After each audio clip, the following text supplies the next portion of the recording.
जय हिंद दोस्तों, स्वागत है आप सभी का मेरे YouTube चैनल पे। और आज के वीडियो में हम लोग बात करने वाले हैं रासायनिक परिवर्तन के बारे में।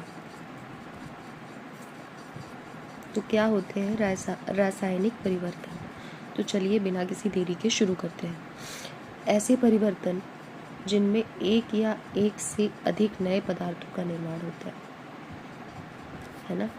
केमिकल चेंजेस क्या होंगे जिनमें एक या एक से ज़्यादा नए पदार्थों का निर्माण हो।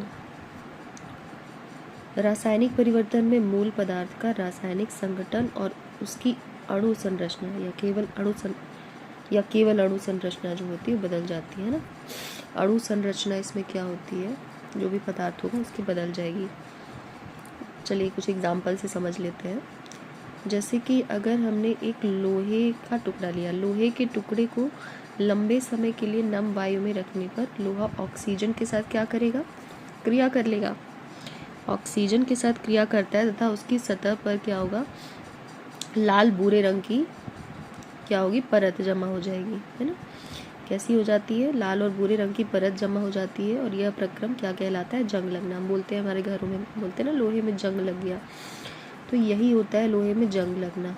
लोहे पर जंग लगना एक रासायनिक परिवर्तन होता है ना। अगर कोई पूछता है कि कैसा परिवर्तन होता है, ये भौतिक होता है कि रासायनिक होता है, तो हमें बोलना है कि लोहे पर जंग लगना एक रासायनिक परिवर्तन है और इसे उत्क्रमित नहीं किया जा सकता।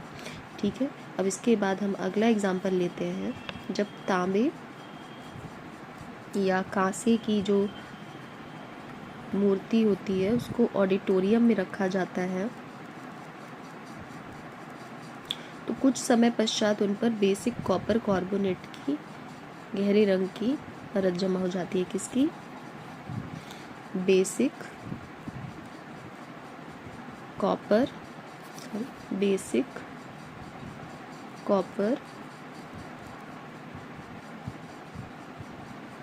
Carbonate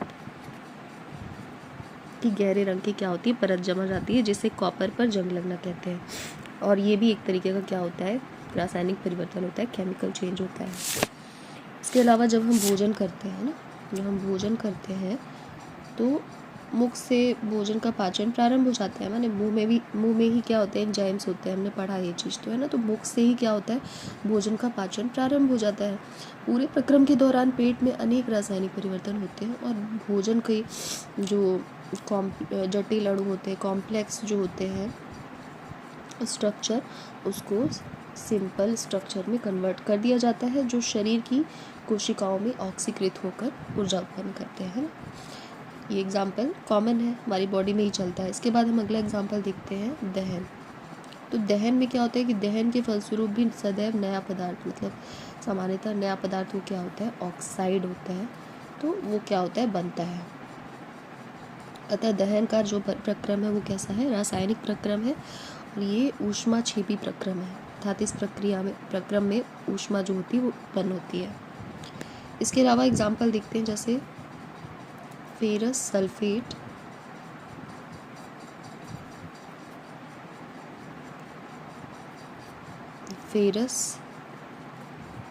sulphate, calcium carbonate, copper sulphate और क्या, लेड नाइट्रेट आदि को गर्म करने पर अपघटित होना रासायनिक परिवर्तन है। और यह क्या होता है, ऊष्माक्षेपी प्रक्रम है। अर्थात इस प्रक्रम में ऊष्मा का क्या होता है, अवशोषण होता है। ऊष्माक्षेपी में क्या होता है, ऊष्मा का अवशोषण होता है। इसके बाद अगला देखते हैं, अमोनियम क्लोराइड।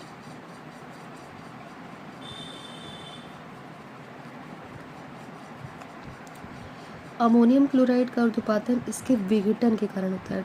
अतः ये एक ऐसा प्रक्रम है, रासायनिक प्रक्रम है। जैसे NH4Cl NH3 + HCl।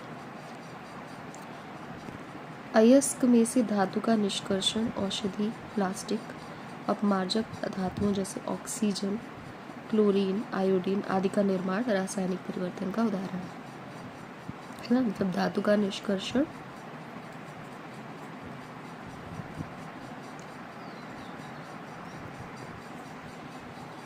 धातु का निष्कर्षण, औषधि, प्लास्टिक, अपमार्जक अधातुओं जैसे ऑक्सीजन, क्लोरीन, आयोडीन आदि का निर्माण, ये भी क्या कैसे चेंजेस होते हैं,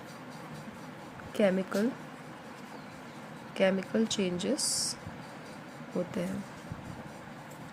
ठीक है, अब ये हो गया केमिकल चेंजेस के जो कैरेक्टरिस्टिक्स हैं।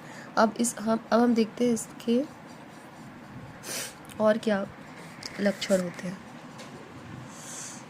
तो रासायनिक परिवर्तनों से पदार्थ के जो गुण होते हैं वो बदल जाते हैं।